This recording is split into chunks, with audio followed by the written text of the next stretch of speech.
नागपुर में रहने वाली रचना एक दिन स्कूल से आकर अपनी माँ से कहती है, माँ, कल स्कूल की तरफ से सभी बच्चों को पिकनिक पर ले जा रहे हैं। उसके लिए सभी बच्चों से टीचर ने 300 रुपए लाने के लिए कहा है। माँ, तुम भी अपनी बिटिया को पिकनिक पर जाने के लिए पैसे दोगी ना? बिटिया, तुझे तो पता ही है कि आजकल मेरे कपड़े सिलने का काम बहुत कम हो गया है, क्योंकि मेरी सिलाई मशीन ठीक से काम नहीं कर रही है और आजकल के लोग भी सिले हुए कपड़े लेना ही ज्यादा पसंद कर रहे हैं। ऐसे में कमाई भी बहुत कम हो गई है। दरअसल संतोष के पास जो सिलाई मशीन थी वो बड़ी ही पुरानी हो चुकी थी, क्योंकि वो एक सेकंड हैंड सिलाई मशीन थी जिसे वो किसी से खरीद कर लाई थी। रचना बहुत ही समझदार बच्ची थी। उसने अपनी माँ से कहा, कोई बात नहीं माँ, मैं कल पिकनिक पर नहीं जाऊंगी। मुझे माफ कर दे मेरी बच्ची, मैं कैसी माँ हूँ, अपनी गरीबी के चलते मैं तुझे छोटी छोटी खुशियां भी नहीं दे सकती। ये कैसी बात कर रही हो माँ, मेरी खुशी तो तुमसे है। अगर तुम हो मेरे पास तो मेरे कदमों में दुनिया भर की खुशियां हैं। संतोष लोगों के कपड़े सिलने का काम करती थी, लेकिन अब तो ज्यादातर लोग मॉल से ही कपड़े खरीदते हैं या फिर ऑनलाइन रेडीमेड कपड़े मंगाया करते हैं। इसीलिए संतोष को छोटे मोटे काम से ही अपना गुजारा चलाना पड़ता है, जिससे उसकी कमाई भी बहुत कम हो रही थी। दोनों माँ बेटी कम पैसे में ही किसी तरह अपनी जिंदगी की गाड़ी आगे बढ़ा रही थी। रचना के स्कूल में उसकी गरीबी का सभी बच्चे बहुत मजाक उड़ाया करते थे। उसकी पुरानी ड्रेस और फटे मोजे देख दूसरे सभी बच्चे उस पर हंसते थे। रचना, तेरे पास नई स्कूल ड्रेस खरीदने के लिए पैसे नहीं है तो मुझे बोल। मेरे पापा ने मेरे लिए नया स्कूल ड्रेस खरीदा है, मैं मेरा पुराना स्कूल ड्रेस तेरे लिए लेती आऊंगी। तू कब तक फटी हुई स्कूल की ड्रेस पहनकर स्कूल आती रहेगी? नहीं, मुझे तुम्हारा पुराना स्कूल ड्रेस नहीं चाहिए। मेरी माँ मेरी फटी हुई स्कूल ड्रेस को सिलकर बिल्कुल नया जैसा कर देगी। अच्छा, तो तेरी माँ इतनी अच्छी दर्जी है तो उनसे अपने फटे हुए मोजे भी सिलवा लेना। इतना कहकर वो बच्ची हंसने लगी। रचना को अपनी बहुत बेइज्जती महसूस होती है। वो घर आकर अपनी माँ को सब कुछ बताती है। कोई बात नहीं बेटी, तू दूसरे बच्चों की बातों पर ध्यान ही मत दिया कर, बस अपनी पढ़ाई से मतलब रख। माँ, अगर बाबा आज जिंदा होते तो हमें इतने दुख नहीं झेलने पड़ते ना? हाँ मेरी लाडो, लेकिन अब तो किस्मत में रोना ही लिखा है। नहीं माँ, हम रोएंगे नहीं, हम हर कठिनाइयों का डटकर सामना करेंगे। रचना के पिता एक रिक्शा चलाते थे। उनकी एक सड़क दुर्घटना में मौत हो गई थी। उसके बाद से रचना और उसकी माँ अकेले पड़ जाते हैं, लेकिन उसके पिता का रिक्शा अभी भी खड़ा था। माँ, मैं भी पिताजी की तरह ही रिक्शा चलाऊंगी। लेकिन रचना, अभी तुम बहुत छोटी हो, तुम रिक्शा कैसे चला पाओगी? माँ, तुम चिंता मत करो, मैं रिक्शा चला लूंगी। ठीक है बेटी। दूसरे दिन से रचना अपने पिता का रिक्शा लेकर स्कूल जाने लगी। वो स्कूल जाने वाले दूसरे बच्चों को अपने रिक्शे में बिठा लिया करती और उन्हें स्कूल छोड़ देती, और शाम को उन्हीं बच्चों को अपने रिक्शा में फिर बिठाकर घर छोड़ देती। इससे रचना की थोड़ी बहुत कमाई होनी शुरू हो गई।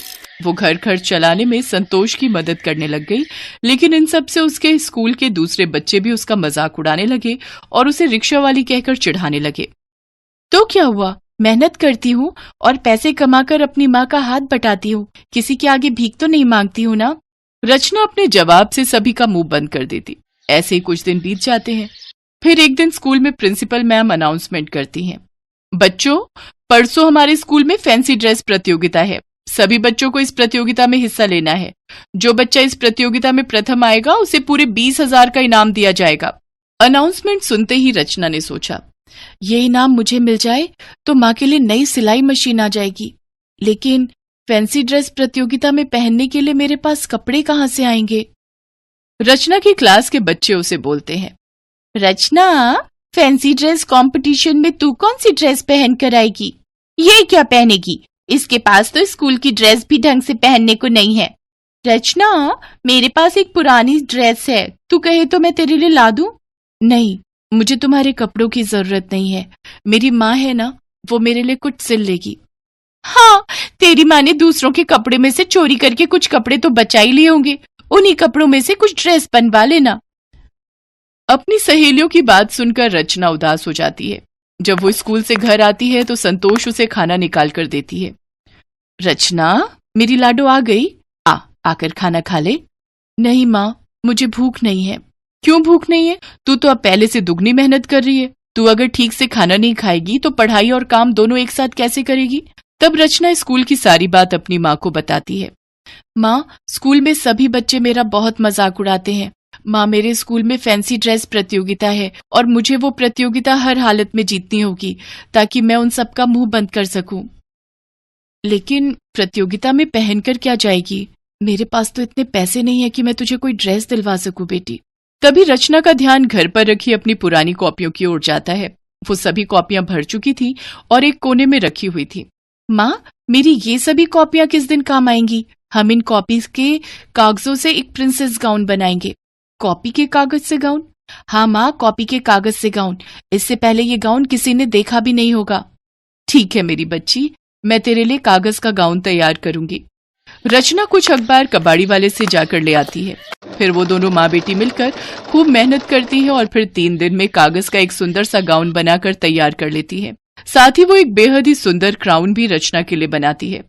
आखिरकार प्रतियोगिता वाला दिन भी आ जाता है और रचना कागज का गाउन और क्राउन पहनकर उस प्रतियोगिता में जाती है। उसे देख सब बच्चे उसका मजाक उड़ाने लगते हैं। अरे रचना, ये तू क्या पहन कर आई? बच कर रही हो, कहीं हवा चली और तेरा ये गाउन उड़ ही ना जाए। मैंने और मेरी माँ ने इसे बनाने में बहुत मेहनत की है। कागज का गाउन बनाने में बहुत मेहनत लगी है हमारी। कुछ देर बाद प्रतियोगिता शुरू होती है। सभी लड़कियां स्टेज पर एक एक करके आती हैं और रैंप वॉक करती हैं। फिर सबसे आखिर में रचना अपना कागज वाला गाउन पहन कर आती है। उसका कागज का गाउन जजेस को बहुत पसंद आता है और उन्होंने रचना को विजेता घोषित करते हुए उसे फर्स्ट प्राइज के साथ 20,000 का इनाम दिया और कहा, रचना, तुम्हारा कागज का गाउन सबसे हटके और सबसे अलग था। इससे पहले मैंने कभी ऐसा गाउन नहीं देखा। सर, ये मेरी माँ की मेहनत का नतीजा है। उन्होंने इस गाउन को बनाने में बहुत मेहनत की है। अच्छा, अगर वो भी यहाँ है तो उन्हें स्टेज पर बुलाओ। रचना की मदद कृपया करके अब स्टेज पर आए। संतोष स्टेज पर आती है। जजेस उसकी कारीगरी की खूब तारीफ करते हैं और फिर ऑडियंस में बैठे सभी बच्चों के पेरेंट्स ताली बजाकर उसका सम्मान बढ़ाते हैं। ये देखकर संतोष की आंखों में आंसू आ जाते हैं। फिर रचना अपनी माँ को वो इनाम और ट्रॉफी देती है, साथ ही उसके पांव भी छूती है। रचना के क्लास की सभी लड़कियों के सर शर्म से झुक गए। संतोष और रचना खुशी खुशी घर आती हैं। फिर इनाम में मिले पैसों से रचना अपनी माँ के लिए सिलाई मशीन खरीदती है। कुछ ही दिनों में उसके कागज के गाउन की तारीफ हर जगह होने लगती है और कपड़ों के बड़े बड़े व्यापारी उसके यहाँ आने लगते हैं और उसे बड़े ऑर्डर देकर जाते हैं। इतना सारा काम मिलने की वजह से संतोष खूब पैसे कमाती है। अब वो और रचना अमीर हो जाते हैं।